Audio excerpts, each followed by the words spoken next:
Hi, Alfie. Hi. Hi, Jodie. Hi. Thank you for having me.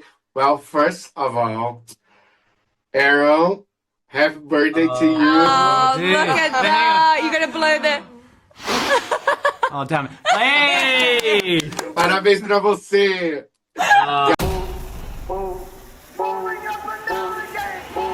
Guys, so intense. For you, what makes 28 days later and 28 years later so iconic? I guess it's the filmmakers, Yeah. right? I think what's amazing about having seen this film now, thinking back to 28 Days Later and remembering how kind of original and groundbreaking that felt, and then seeing how this incredible team of filmmakers have come back together and Try it again. yeah, Do it like again. stayed true to form, but have then like just broken every boundary. It's incredibly exciting. Yeah, and I think even in the story, you know, it's always this beautiful, intimate story, this family drama within the big landscape and what's kind of going on. So there's so sort of these beautiful little intimate dramas, you know. So and we have this family that you know, and it's really a coming of age story Yeah. through this landscape. So And Daniel Alex gave such a groundbreaking story with this new one.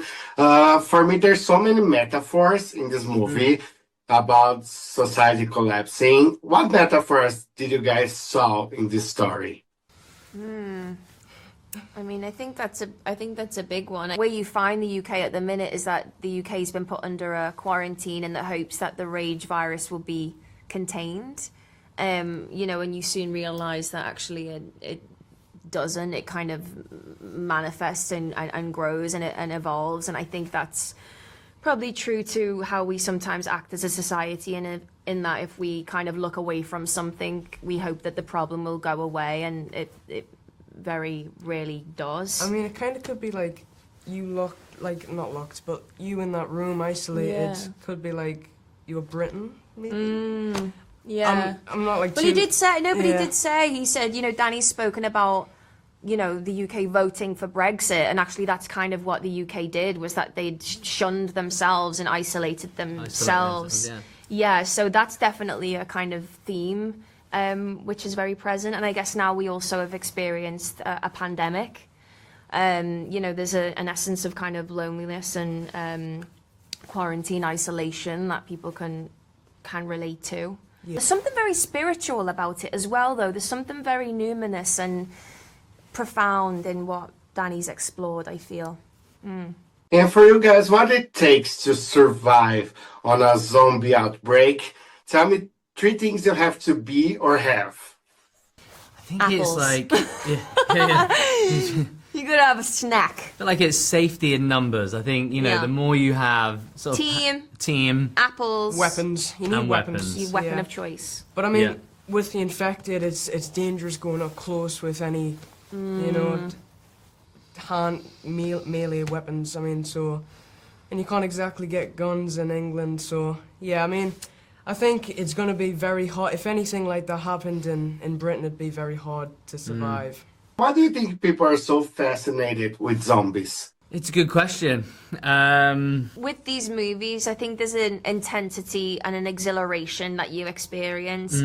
I think we're always like, ooh, What if? could you imagine if Yeah, that yeah. happened? We like to kind of play with the idea of it could never, but could it? There's Yeah. an air of uncertainty I think we all feel about whether something like this could ever transpire, I guess. Yeah. And what are your favorite zombies movies?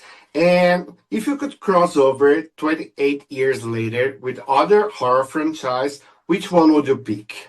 Wow, I gotta cop out of this one. I'm not a huge horror Neither movie am I. goer, so Zombie movie, I thought of Shaun of the Dead. That's a zombie movie. Yeah. I like quite like that. Zombieland or something. I don't know. I mean, I'd probably cross over the 28th franchise with Fallout. I've not seen that. It's from a game where Okay. I think it's post-apocalyptic with nuclear war and everything, and I think a wasteland with infected everywhere. Chaos, you know, it'd be... You want more chaos? More chaos. Even harder for humanity to survive. He's ready. Yeah. I've got me both. Okay, guys, thank you very much. Thank you. Errol, Thank I'm you very sending much. this for you. Thank you, mate. goodbye Thank for you, me. guys. This is from Brazil. Beijos do Brasil. Ciao, ciao. This is a glorious day. A day of judgment. My children! There's no discharge in the war.